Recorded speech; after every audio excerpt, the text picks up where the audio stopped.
Selamat kembali kepada sesi kita bersama belajar mengenai pola yang Allah gunakan untuk mengembangkan pemimpin-pemimpin rohani. Di dalam sesi ini, kita akan meneruskan pembahasan kita sehubungan dengan fase pengembangan pelayanan. Dan di dalam sesi 3, kita telah berbicara mengenai bagian memasuki dan bagian pelatihan. Dan sekarang kita akan berbicara lebih lanjut mengenai pelajaran berhubungan. Sekali lagi kita menekankan bahwa masalah hubungan antar pribadi merupakan salah satu kunci utama untuk kepemimpinan yang berhasil, dan itu di dalam semua jenis kepemimpinan, tapi secara khusus di dalam kepemimpinan rohani. Dan di dalam di dalam fase ini, Clinton berbicara mengenai 4 jenis soal atau masalah atau tantangan yang dihadapi oleh seorang pemimpin, dan seorang harus belajar waktu masih di awal, masih di dalam proses pengembangan pelayanannya. Seorang pemimpin harus belajar bagaimana menghadapi hal ini. Yang pertama adalah berbicara mengenai masalah otoritas. Nah, otoritas adalah sesuatu yang diperlukan oleh setiap pemimpin. Nah, jangan salah tangkap kalau kita bicara otoritas, otoritas tidak sama dengan otoriter dalam bahasa Indonesia, ya. Otoriter berarti memimpin secara berwenang-wenang atau tidak memikirkan orang lain. Tetapi otoritas berbicara mengenai pengaruh atau hak atau kata pengaruh adalah kata yang terbaik saya kira. Bagaimana kita bisa mempengaruhi orang lain. Satu konsep dasar untuk pemimpin rohani adalah semua otoritas yang ia miliki untuk menjalankan itu diberikan atau didelegasikan kepadanya dari Allah. Dan itu tidak didasarkan pada kedudukannya atau kekuatannya. Jadi mungkin saya pakai contoh seorang gembala. Seorang gembala tidak mempunyai otoritas, seharusnya tidak mempunyai otoritas karena dialah gembala.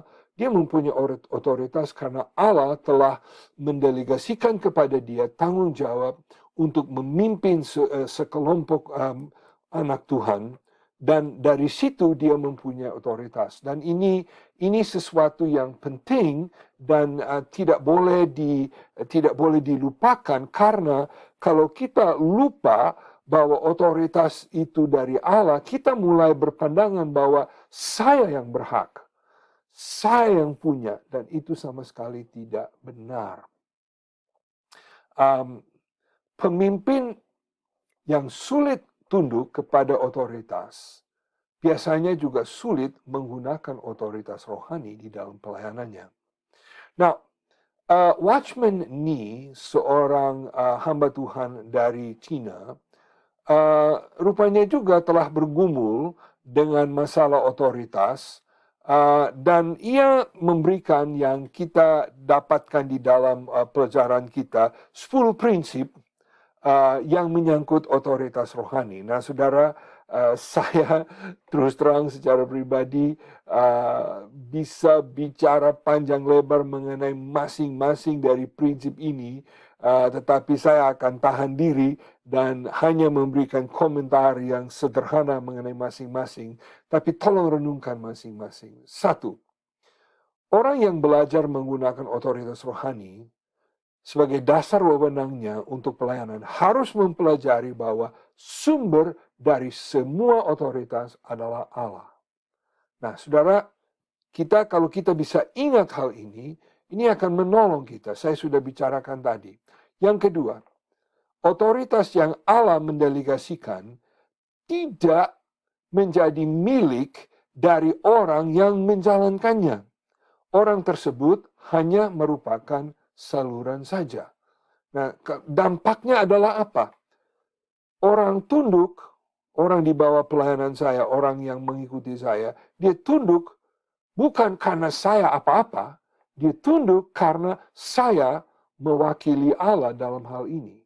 Jadi penting sekali. Yang ketiga, saluran otoritas yang didelegasikan oleh Allah bertanggung jawab kepada Allah mengenai cara ia menggunakan otoritas tersebut. Kita semua adalah, istilah lama adalah penata layan, atau istilah modern adalah manager. Kita yang menjaga toko, toko bukan punya kita. Yang keempat, seorang pemimpin adalah dia yang mengenal otoritas Allah bila dinyatakan dalam situasi sehari-hari. Yang kelima, tunduk kepada otoritas. Berarti seorang tunduk kepada Allah sendiri, bukan kepada saluran yang melaluinya otoritas tersebut datang. Jadi khususnya saudara secara pribadi, sedikit sulit tunduk kepada orang yang ada di atas saudara. Ya, ingat saudara, ingat bahwa kita tunduk bukan kepada pribadi orang itu, kita tunduk kepada otoritas yang telah didelegasikan kepada dia dari Allah. Saya kira ini penting karena menolong kita dalam hati bisa tenang bila mana mungkin orang yang menjalankan otoritas Allah itu tidak secara pribadi, mungkin kita tidak suka dia, mungkin dia secara pribadi orangnya tidak terlalu hebat, atau bagaimana. Waktu kita tunduk kepada dia, kita tidak tunduk kepada dia secara pribadi, kita sedang tunduk kepada Allah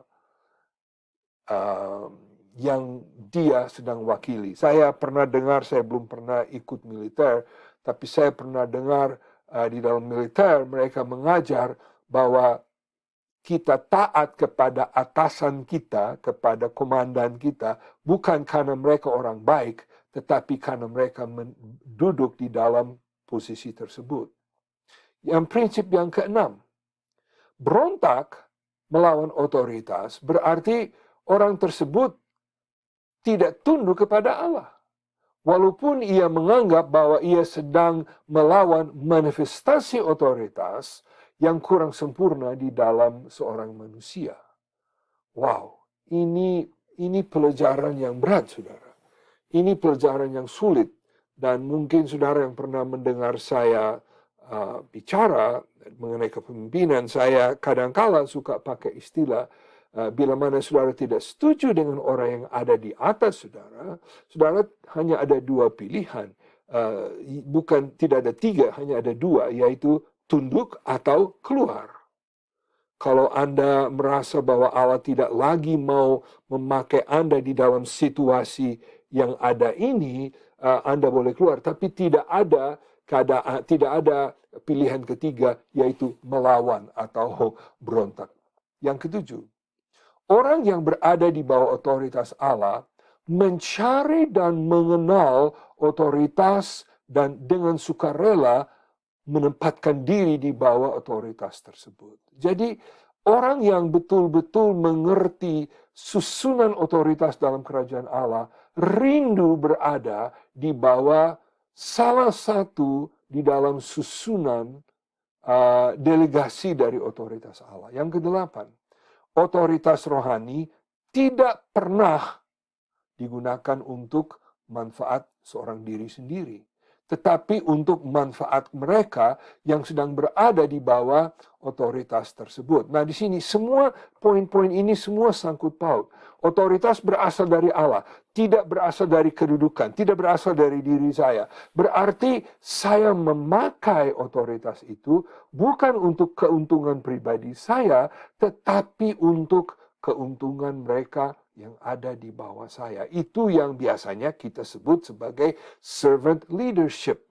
Servant leadership, walaupun memimpin, servant leadership adalah sejenis kepemimpinan di mana kita berusaha membuat mereka yang berada di bawah kita lebih baik, lebih maju dan seterusnya. Yang kesembilan, seorang yang menggunakan otoritas rohani tidak perlu menuntut ketaatan dari orang lain. Ketaatan adalah wajib bagi seorang pengikut. Saya suka ingat cerita di dalam Bilangan. Di dalam Bilangan, Musa sebagai pemimpin orang Israel di padang belantara mengalami pemberontakan dari kakak-kakaknya, Miriam dan Harun. Mereka melawan dia. Kenapa kamu? Dan ada yang lain-lain yang melawan dia. Dan saya tertarik dengan tanggapan dari Musa pada saat itu. Daripada dia main hantam dan dia firman Allah mengatakan, baca saja cerita itu sendiri. Dia lari ke kemah Allah, ke tempat Allah, dan dia sujud di hadapan Allah, dan Allah yang membela dia. Allah yang menopang atau yang membela otoritasnya. Wah, ini berat, tetapi kalau kita mengerti otoritas rohani, saya kira ini akan menolong. 10, Allah bertanggung jawab untuk membela otoritasnya. Jadi kalau ada orang yang tidak mau tunduk kepada otoritas Allah, ya. Nah, sebenarnya implikasi dari dua sisi. Implikasi prinsip ini dari dua sisi. Dari satu sisi, bisa dikatakan bahwa kalau Anda berada di bawah otoritas, bagaimana Anda bertindak? Kalau Anda berada di bawah otoritas yang berasal dari Allah, Anda harus tunduk, Anda harus mengerti bahwa ini berasal dari Allah. Nah, memang kalau kita sudah mulai melihat bahwa orang yang ada dalam posisi tersebut sudah tidak lagi menggunakan otoritas seperti yang dimaksudkan Allah, maka sebagaimana saya katakan tadi, kita tidak akan berontak, kita tinggal keluar. Tapi sebaliknya, kalau kita yang ada dalam posisi kepemimpinan dan otoritas Allah telah diwakilkan kepada kita, kita harus menggunakan otoritas itu seperti Allah. Dan memang di dalam 1 Petrus pasal 5, kalau kita ada kesempatan dalam kuliah kita bersama, kita mungkin akan bicarakan lebih lanjut, di mana Petrus mengatakan, pimpinlah mereka seperti Allah. Implikasinya sangat banyak. Salah satu implikasi lain adalah bahwa orang yang Anda pimpin bukan punya Anda. Orang yang Anda pimpin adalah punya Tuhan. Anda bukan pemilik, dan seperti contoh yang saya berikan tadi, Anda bukan pemilik toko, Anda hanya manajer. Maksudnya Anda harus memberi pertanggungjawab. Berapa banyak kali Yesus memberikan perumpamaan mengenai orang yang menjadi penata layan, yang menjadi manajer, yang salah mengerti, mereka pikir ini bisa kita manfaatkan untuk keuntungan kita sendiri. Dan akhirnya mereka mengalami hukuman yang berat. Jadi kembali kita bisa kembali dan melihat beberapa pelajaran. Beberapa pelajaran yang akan seorang memperoleh di dalam situasi seperti ini adalah kita harus belajar tunduk kepada otoritas. Kita harus belajar mengerti struktur-struktur otoritas di dalam tubuh Kristus. Kita mengerti dasar-dasar kuasa dan pengaruh. Kita bisa mengerti masalah konflik. Kita belajar mengenai konflik yang berhubungan dengan otoritas. Kita belajar juga cara bagaimana memakai otoritas. Bagaimana pelajaran ini biasa terlaksana? Well, biasanya ada sesuatu yang negatif yang terjadi. Lalu berdasarkan pelajaran yang negatif itu, pengalaman yang negatif itu, maka kita mulai mencari sesuatu pengertian yang benar mengenai otoritas. Lalu dari situ langkah berikut kita tercipta di dalam kita satu keinginan untuk menjalankan otoritas dengan benar. Sehingga pengertian-pengertian mulai masuk, mulai muncul, kita mulai memperoleh, Dan kita semakin berhasil menggunakan otoritas rohani sebagai sumber wewenang kita di dalam kepemimpinan. Nah, dalam subfasi 3 ada juga pelajaran-pelajaran yang harus kita peroleh sehubungan dengan hubungan antar pribadi. Hubungan antar pribadi. Dan di sini beberapa observasi saya baca saja. Pemimpin akan memperoleh pelajaran yang positif atau negatif mengenai cara berhubungan dengan orang Kristen lain atau orang bukan Kristen lain selama ia menjalankan pelayanannya. Nah, izinkan saya menjelaskan apa yang saya maksudkan dengan kata positif atau negatif. Maksud saya di sini, saudara, adalah begini. Di dalam proses saudara bertumbuh sebagai seorang pemimpin, saudara akan melihat contoh-contoh yang bagus dan saudara akan melihat contoh-contoh yang tidak bagus. Saudara harus belajar memperoleh pelajaran dari dua-dua jenis situasi.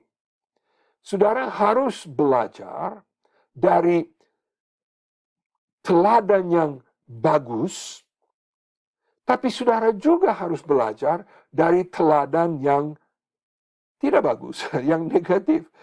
Dalam salah satu tulisan seorang pakar kepemimpinan mengatakan bahwa mayoritas pelajaran kepemimpinan kita peroleh dari pemimpin-pemimpin yang sangat baik dan dari pemimpin-pemimpin yang sangat jelek. Maksudnya, pemimpin yang sekedar baik atau sekedar jelek tidak terlalu mempengaruhi kita. Nah, jadi saudara, di dalam setiap kehidupan kita selalu akan ada situasi yang positif dan negatif. Dan ada baiknya kita memang kalau positif tidak terlalu sulit untuk memperoleh pelajaran. Tapi kalau negatif itu yang lebih sulit. Justru di dalam situasi yang negatif kita harus belajar untuk bertanya kepada Tuhan. Tuhan, apa yang bisa saya pelajari dari situasi ini? Saya sering cerita kepada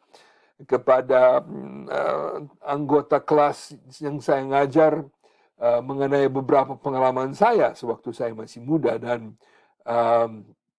khususnya pelayanan salah satu pengalaman saya di mana bukan gembala itu tidak baik orangnya, tetapi dia tidak terlalu pintar memimpin, dan saya belajar banyak.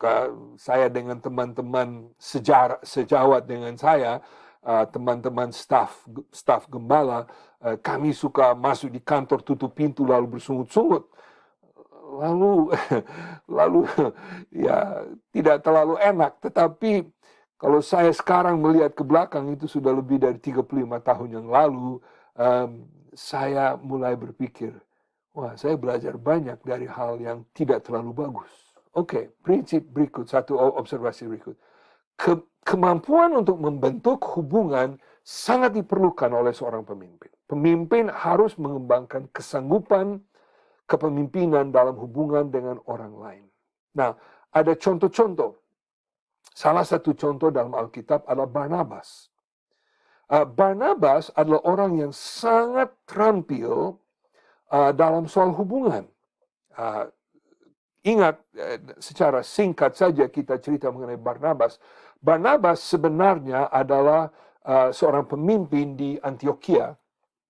Dan waktu Paulus bertobat, dia melihat potensi yang tinggi dan dia menciptakan hubungan dengan Paulus.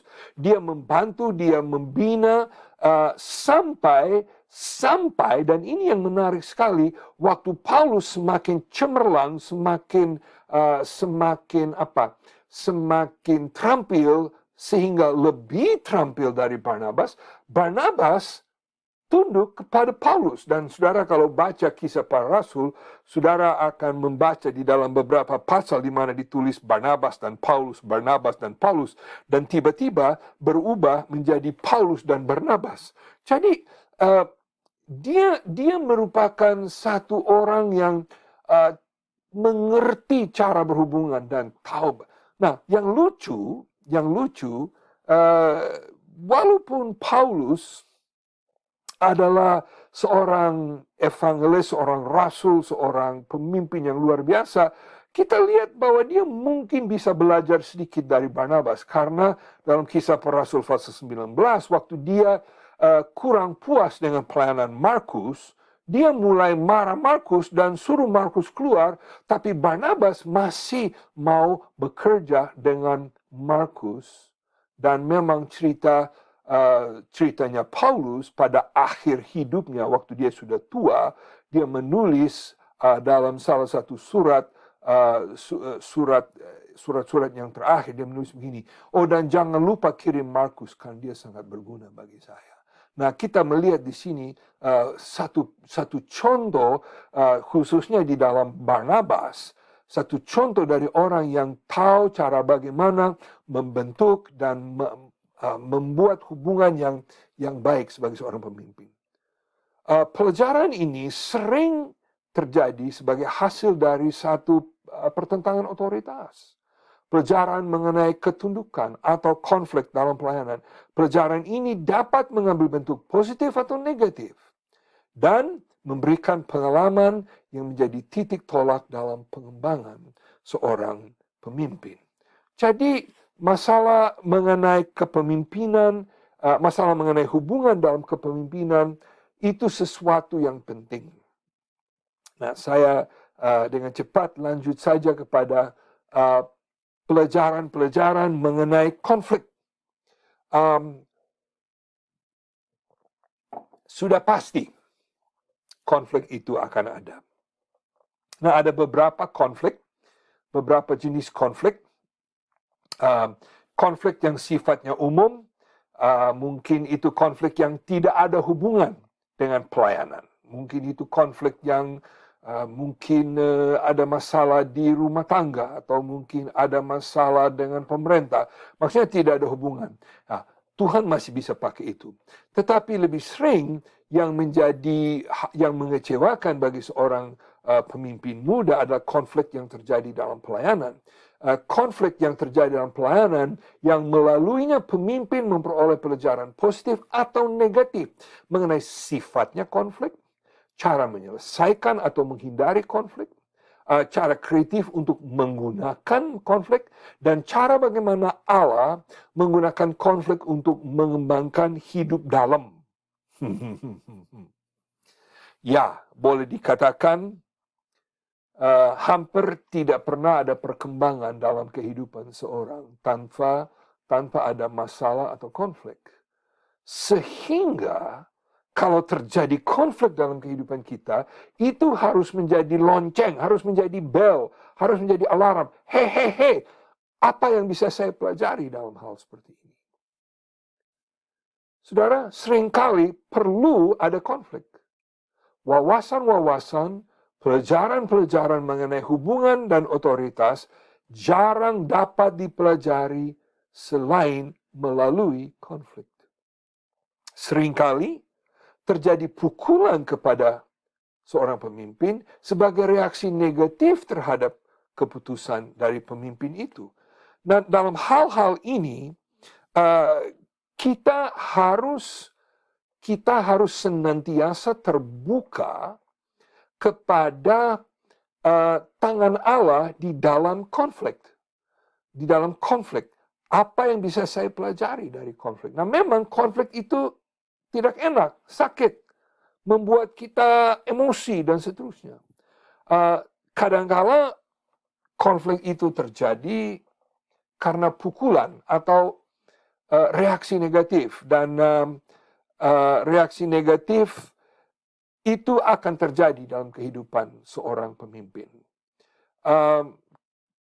Saudara harus juga belajar bagaimana menghadapi reaksi-reaksi yang negatif. biasanya ada 8 langkah atau 8 langkah dalam proses pukulan. Saya pakai istilah pukulan, reaksi negatif. Biasanya gini, pemimpin mendapat satu visi dari Allah. 2, pengikut diyakinkan tentang arah. Oh, bagus. 3, kelompok mulai mengikuti. 4, lalu karena mulai di dalam sewaktu mereka mengikuti, ada hal yang tidak baik yang muncul. Mungkin itu penganiayaan, kesukaran, serangan iblis, peperangan rohani, dan lain. Lalu dari hal itu nomor 5, ada reaksi yang negatif. Nah, reaksi negatif itu biasanya terjadi kepada siapa? Diarahkan kepada siapa? Ya jelas kepada pemimpin. Pemimpin tetap berserah kepada Allah walaupun ada penyimpangan-penyimpangan. 7, selalu Allah menyatakan dirinya lebih mendalam. Siapa dia, apa yang dia bermaksud melakukan. Dia menjelaskan bahwa Allah sendiri yang akan membebaskan. Akhirnya, Allah menyatakan dirinya sendiri kepada pemimpin itu. Nah, langkah-langkah ini, ya memang banyak kata di atas layar ya. Tetapi saya mau saudara, coba saya pikir salah satu contoh, kembali kepada Musa. Musa sering mengalami proses ini. Apa yang terjadi? Tuhan memberikan kepada dia, lepaskan umatmu. Dia memimpin umat Israel. Mereka keluar dari Mesir. Mereka mulai berjalan. Tiba-tiba sedikit lapar, sedikit haus. Langsung ada kesukaran di tengah jalan. Siapa yang menjadi sasaran? Ya jelas pemimpin. Nah, saudara dan saya sebagai pemimpin harus belajar pada saat-saat seperti ini, kita larinya kepada Tuhan. Karena melalui proses ini, kita melihat bagaimana wewenang dan kuasa Musa semakin kuat bila mana Musa bisa memukul atau bisa berbicara kepada batu keluar air, bisa berdoa, dan ada setiap sore, setiap pagi ada mana, setiap sore ada burung. Saudara, apa yang terjadi? Melalui reaksi negatif, tetapi karena reaksinya Musa terhadap pukulan ini adalah reaksi yang berkenan kepada Allah, maka Musa pribadi bertumbuh dan kepemimpinan Musa juga bertambah. Salah satu hal lain dalam fase, sekarang kita masuk ke fase 4, yaitu mengembangkan pengertian. Nah, di dalam bahasa Inggris, istilah yang digunakan adalah discernment. Discernment berarti membedakan. Discernment berarti saya bisa mengerti apa yang tepat di sini. Discernment berarti hikmat. Beberapa observasi. Kita menambah pengertian atau wawasan atau bahasa Inggris discernment melalui beberapa hal, melalui peperangan rohani. Ini konflik pelayanan yang secara utama bersifat rohani, dan pemimpin bersandar kepada Allah untuk menyelesaikan masalah tersebut dengan cara demikian sehingga kesanggupannya untuk memimpin bertambah. Peperangan rohani tidak mengalahkan, tetapi peperangan rohani membuat kita lebih kuat. Proses kuasa berbicara, melatih pemimpin untuk terus-menerus memperoleh kuasa dari Allah melalui iman. Nah, jadi apa? Termasuk beberapa jenis. Mungkin kuasa yang seorang memperoleh melalui karunia. Pemimpin menggunakan salah satu karunia roh tertentu yang menunjukkan kuasa Roh Kudus. Sesuatu karunia, misalnya karunia hikmat, karunia iman. Wow. Itu kalau saudara bersedia dipakai Tuhan, akan betul-betul menolong saudara memperoleh pengertian yang lebih dalam. Kuasa doa, saudara memperoleh, saudara dapat masalah diselesaikan karena proses doa, konfrontasi. Mungkin saudara ada konfrontasi rohani di antara Allah dan kegelapan dan kuasa jaringan. Nah, di sini yang bagus. Allah menggunakan orang lain dalam kehidupan si pemimpin untuk menolong dia mencapai tujuan-tujuan. Nah, di sini yang yang tekanan hari ini di sini bukan kepada karunia roh atau doa atau konfrontasi atau jaringan, tetapi tekanan di sini adalah bagaimana saudara bisa menambah hikmat, menambah pengertian, menambah wawasan bila mana saudara melalui proses-proses begini. Mungkin melalui tantangan doa. Allah mengingatkan pemimpin bahwa doa diperlukan untuk pelayanan yang efektif. Mungkin melalui tantangan iman. Waduh, saya kira setiap pemimpin rohani pasti akan alami tantangan iman, di mana semua situasi kelihatan sulit. Mungkin ada tantangan, mungkin ada keperluan keuangan, mungkin ada masalah rohani, mungkin ada apa. Dan di dalam hal ini pemimpin ditantang oleh Allah untuk mengambil langkah iman di dalam pelayanan. Jadi mungkin itu bisa terdiri dari beberapa langkah. Mungkin pertama ada wahyu atau ada satu firman dari Allah.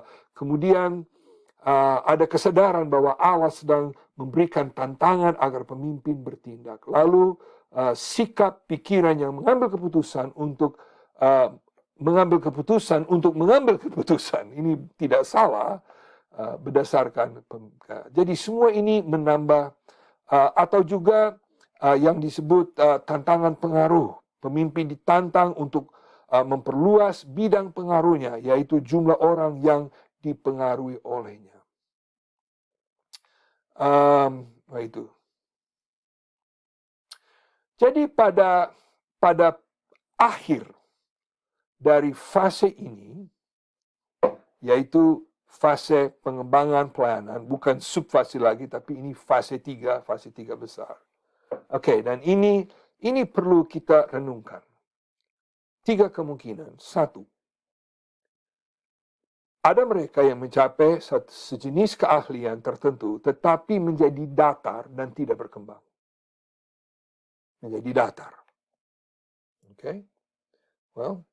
Mereka sulit mencapai fase 4 dan 5. Atau mungkin ada orang yang diskors di tengah jalan. Atau dibatasi, atau dikesampingkan. Kita harus menghindari yang pertama dan yang kedua. Yang kita harapkan adalah kita bisa memasuki fase yang berikutnya. Karena saya baca, ada mereka yang berkembang melalui fase berikutnya. Mereka merenungkan arti pelayanan. Mereka berubah dari sikap mendasarkan pelayanan mereka pada keterampilan mereka, menjadi pemimpin yang memperoleh keefektifannya muncul dari keberadaan. Keberadaan ini atau bahasa Inggris being. Keberadaan ini adalah hasil dari refleksi pemimpin mengenai keterlibatan Allah dalam kehidupan dan pelayanannya. Nah, saudara, saya tahu bahan ini saya terus terang saya membahasnya secara cepat dan terus terang, ini merupakan prinsip-prinsip. Allah mau mengembangkan pelayanan saudara. Allah mau menambah keterampilan di dalam pelayanan. Dan itu bisa diperoleh dari berbagai macam cara. Allah mau menolong saudara belajar mengenai otoritas, mengenai hubungan, mengenai konflik. Dan Allah mau, khususnya subfase yang keempat tadi itu, Allah mau supaya saudara semakin berhikmat. Saudara, hikmat itu diperoleh bukan belajar buku bisa, tetapi ini yang sedikit sulit bagi saya sebagai seorang guru ya, guru kepemimpinan. Mungkin saya pernah singgung ini, tapi ada pakar yang mengatakan seperti ini. 70% dari kemampuan memimpin seorang diperoleh dari pengalaman. 20% dari teladan orang lain, dan hanya 5% dari belajar di kelas atau buku. Wow, kalau begitu saya kewalahan, hanya bisa beri 5% kepada saudara. Tetapi yang saya mau berikan kepada saudara adalah melalui pelajaran ini, 70% pengalaman itu tidak dilewatkan atau tidak disia-siakan, tetapi karena sudah mengerti cara yang Allah memakai untuk menolong orang lain, yang digambarkan melalui pola Robert Clinton, saudara bila terjadi konflik, saudara bisa, oh iya, Allah sedang bekerja. Saudara bila terjadi masalah otoritas, oh iya, ini yang bisa saya pelajari. Jadi doa saya buat saudara adalah, Tuhan akan kembangkan pelayanan saudara, sehingga saudara sungguh-sungguh menjadi yang bisa mencapai fase 5. Pelayanan saudara menjadi merucut, menjadi hebat, dan sangat berhasil buat Yesus. Sekali lagi, Tuhan Yesus memberkati.